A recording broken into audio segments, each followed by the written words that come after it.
Hey guys, Joey here, and today I'm going to walk you through a really cool effect that you can use to create excitement in your mix. It's called reverse reverb, and it's exactly what it sounds like. Grab an audio clip, put on some reverb, and play the whole thing backwards to transition from one section to the next. The main purpose is to keep the listener's attention, and it sounds like this.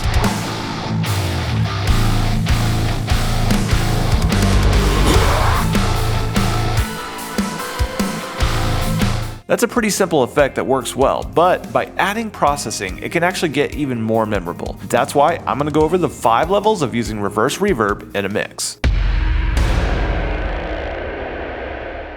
To start, we need to find a spot to do this effect, and I always look for a place where a vocal just needs that extra little push to stand out.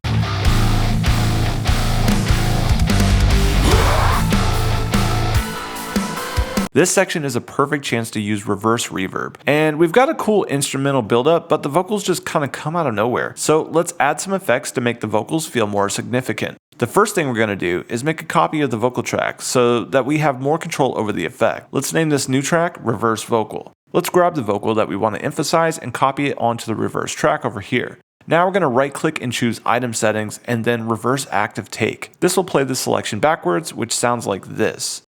Now, there's a few things that we're going to do here, and this is the part that I want, but it's not quite long enough. We can make this effect longer by adding reverb. We're going to want to process this reverb directly on the clip. Let's go pretty extreme on these settings, since this is a special effect. Let's create a longer reverb tail by increasing the decay knob. Then we're going to boost the tone to help it cut through the track. Finally, let's increase the mix so that we get even more reverb.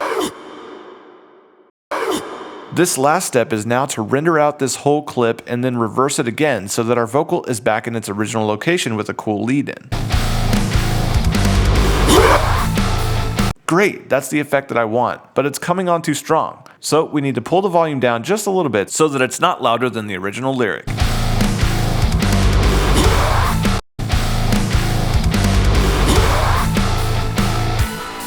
Awesome. The last step is to fade in this effect so that it's more dramatic and doesn't come out of nowhere.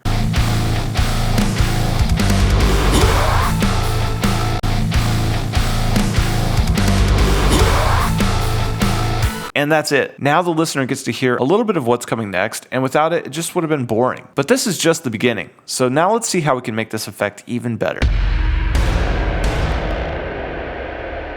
Adding extra reverb to a reverse vocal is a great way to make sure that it sits a little further back and doesn't steal the show for our main vocal. For this example, I'm going to use JST Skybox. Let's listen to a few reverb types and see which one fits.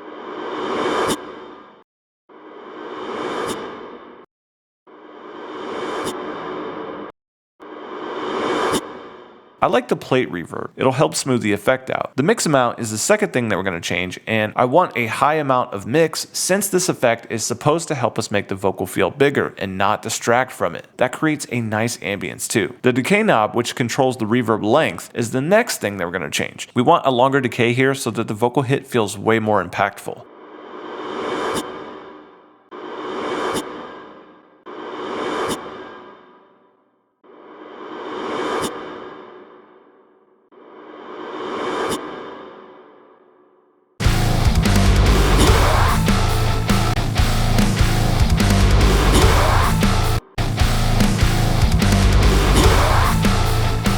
That sounds perfect to me. After the build, there's a nice amount of air in the vocal that helps it feel more explosive. Look at how much texture we made just by adding reverb. Now on to level 3.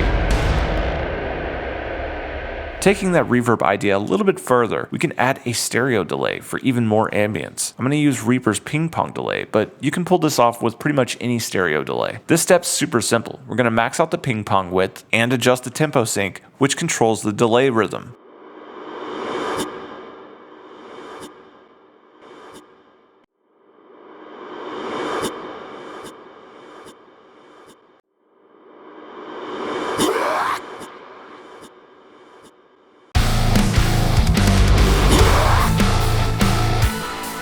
I like the half note sound. That really filled out the air after our vocal. Lo-fi is not just a cool texture, it also helps push a special effect into the background of a mix. This creates additional space for our main vocal. Most quote-unquote lo-fi relies on a combination of EQ, filtering, and saturation. Since it has both of these processes built in, I'm going to use the Howard Benson Vocals plugin. And we're going to turn off all of the modules except for the EQ and vocals, and then flip on that lo-fi switch under the EQ module. This is going to cut the lows and highs from the signal, which gives it a little bit more of a subtlety in the mix. This sounds good. We can push it just a little bit further with the tube warmth button in the vocals module.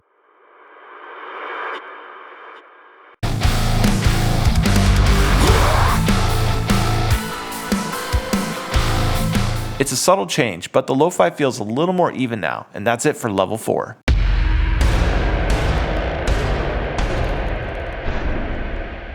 An EQ sweep is just a narrow boost that moves from one frequency to another over the length of a part. And since we've already got Howard Benson Vocals open, I'm going to automate that sweep right in the EQ module, but you can do this with any EQ. The first thing we got to choose is whether we want to go from a low frequency to a high frequency or vice versa. And since it's pretty quick to show, I'm going to do both and we'll choose after. Let's raise the Q and do a boost. I'm going to use the mid band since it has a dedicated Q knob. Now, all that's left to do is automate the frequency. Let's start with low to high. And now high to low. After listening, I think I like the low to high better. It just feels more exciting. We can give this sweep extra balance and make it more audible with some distortion. To do this, I'm going to use the grit knob in the vocals module.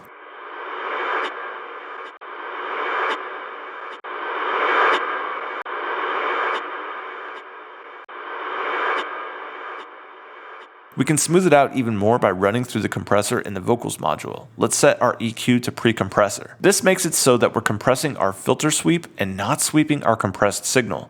There's a big difference. Now let's mess with the compression amount and gain until it's super balanced in our mix.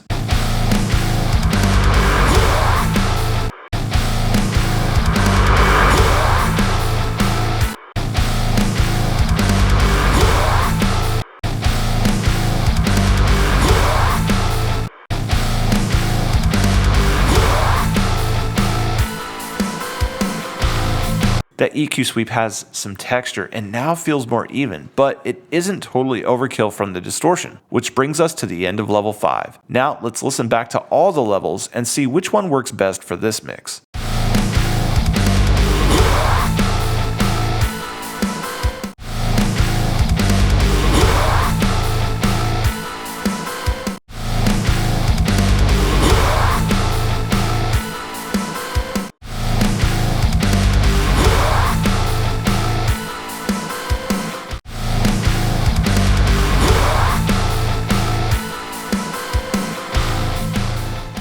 I think I like level 4 best for this song. Which level do you think you'd use to make this vocal stand out? Have you used reverse reverb in your productions? How do you process them? Let me know in the comments below. I hope this video gave you some creative ideas on when and how to use a reverse reverb in your own productions. If you found this helpful, give us a like and we'll make more of these kinds of videos. Make sure to subscribe and hit that bell so you never miss an upload. As always, happy mixing.